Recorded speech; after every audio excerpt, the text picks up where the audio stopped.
સુરતના અડાજણ વિસ્તારમાં શહેરની પોલિશિંગ અને રોડ વ્યવસ્થાની સાચી સ્થિતિ આજે ફરી એકવાર નજરે પડી।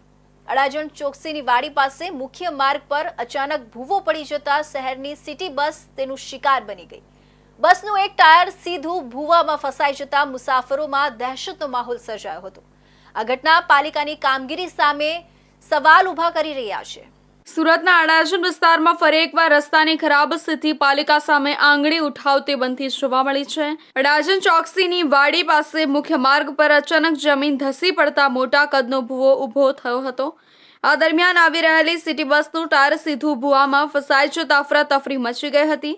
ભાગ્ય નિમિત્તે કોઈ જાનહાનિ થઈ નહોતી, પણ બસમાં બેઠેલા મુસાફરોમાં ભયનો માહોલ છવાઈ ગયો હતો।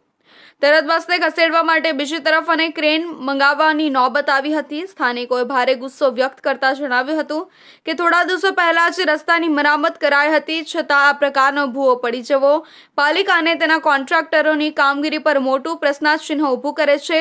સાવચેતીના ભાગરૂપે રસ્તાનો અંશ બાંધી દેવામાં આવ્યો છે અને ટેકનિકલ ટીમ દ્વારા તપાસ શરૂ કરવામાં આવી છે। શહેરમાં આવા રસ્તા ભૂવા પડવાના સતત કિસ્સાએ સુરત મહાનગરપાલિકાની કામગીરી પર ગંભીર સવાલો ઊભા કરે છે। પણ મને આ બધું જોતા એવું લાગ્યું કે આ કંઈ ગામડાના દ્રશ્ય નથી, સિટીના દ્રશ્ય છે ને આ રોડ પર આ જતા આ BRTSની બસ ભૂવાને કારણે અંદર આખી ફંગોળાઈને અંદર બેસી ગઈ છે।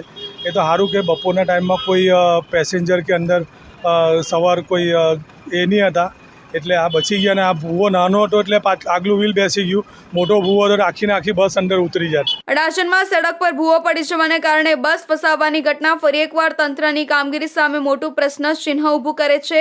શહેરમાં આવતા વરસાદી દિવસો સામે પાલિકા ચિંતિત છે કે નહીં, આમ નાગરિકોનો વિશ્વાસ જાળવવા હવે માત્ર કામગીરી નહીં પણ જવાબદારી ભરી કામગીરીની જરૂરિયાત છે।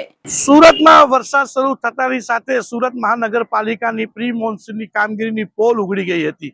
સુરતના શહેરના અને સુરત મહાનગરપાલિકાના દરેક એરિયાના જે રસ્તાઓ છે એ ખાડાઓથી ભરાઈ ગયા છે। રસ્તામાં ખાડો છે કે ખાડામાં રસ્તો ખબર નહીં પડતી હતી। જ્યારે સુરતનો જો વરસાદ બંધ થયો છે ત્યારે સુરત મહાનગરપાલિકાએ ફરી આ રસ્તાનું રિપેરિંગ કામ શરૂ કર્યું છે। દરેક જગ્યાની થતી કામગીરીને સુરત કમિશનર શાલિની અગ્રવાલ પોતે જેને વિઝિટ કરી રહ્યા તેવા સમયે હાલ સુરતના અડાજણ વિસ્તારની ઘટના થઈ છે। ત્યાં અડાજણ વિસ્તારની ચોકસીવાળી વિસ્તાર છે, ત્યાં મેઇન રોડ જે મુખ્ય રસ્તો છે તેમાં ભૂવો પડવાની ઘટના બની હતી। આ ભૂવામાં એક સિટી બસ પોતે ફસાઈ ગઈ હતી, જેમાં ટાયર ફસાઈ ગયું, ઘણી જહેમત કરવી પડી હતી।